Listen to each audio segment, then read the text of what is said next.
Speaking of Obama, the president, do you think he'll be different in the second term? Somewhat. He won't. What makes you think that, and how? Well, I think the second terms are different than the first terms. I mean, Sometimes first terms they can be full of landmines too, as you know. They can be, but in the first term, to some extent, you and your party have to be thinking about your reelection. I mean, and a second term certainly frees up that aspect of it. And then the question is how effective you can be in getting Congress to work with you.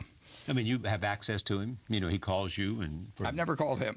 No, I've never called a president. Yeah, but say he calls and you go and you talk to him on the phone, or you go meet him, and other CEOs. Do you think he has a new attitude about business that's come about because of the first 4 years? I think that in the first term, he felt that business misunderstood him, and I think that business felt that he misunderstood. Yeah, they were misunderstood. I just think, I think they. Do you think he believes in and understands that business is the place where jobs are created? No question about that. No, he knows he's dependent on capitalism working, right, and that business is part of that.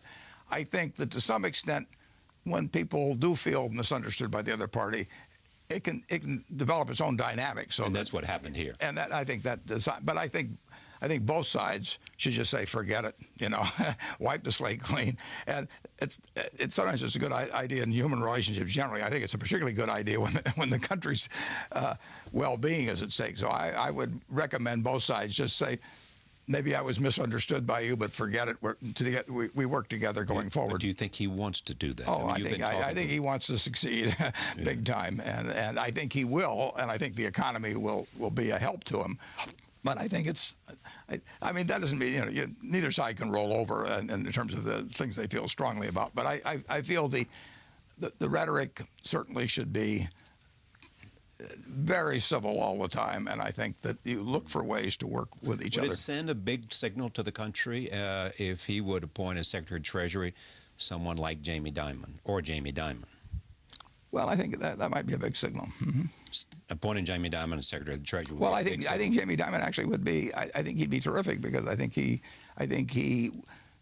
If we did run into problems in markets, I think he would actually be the best person you could have in the job. He knows as much about markets as most people. And I think the world leaders would have And so when you see a problem that's like Jamie's had with London and the whale and all that, what do you mark that up to?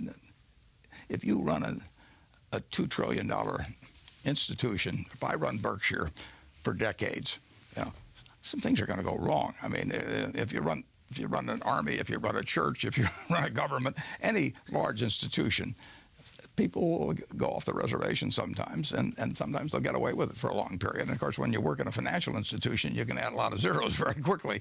Yeah. So, obviously, there was a failure of control, but there's been failures of control at Berkshire. I mean, I am going to make more mistakes. I mean, I hope I minimize. I hope I catch them fast, but there can be mistakes, and there can be big mistakes. Should Bull Simpson be the operating model from the menu that they operate on, and do you believe that's the direction to go? Well, I think the menu should be to come up with something that raises 18.5% of GDP in revenues, and that embodies and with no loopholes, basically, the idea of a progressive tax system. And I think that expenditures should be reduced to the 21% of GDP level, and I think that will be very sustainable, those ratios. It will not eliminate the deficit of the debt. It doesn't. It does not eliminate the annual deficit. Right. It keeps the debt as a percentage of GDP constant, and that's what we can live with, and we can live with it. I mean, the net debt is in the 70s. It's around 73% or something like that, and that's what we always talked about until everybody got excited lately. That was 120% coming out of World War II, and it will stay in the 70s. It might even come down into the 60s if the 18.5 and 21 will not increase the ratio of debt to GDP. And it very well may bring it down slightly. What is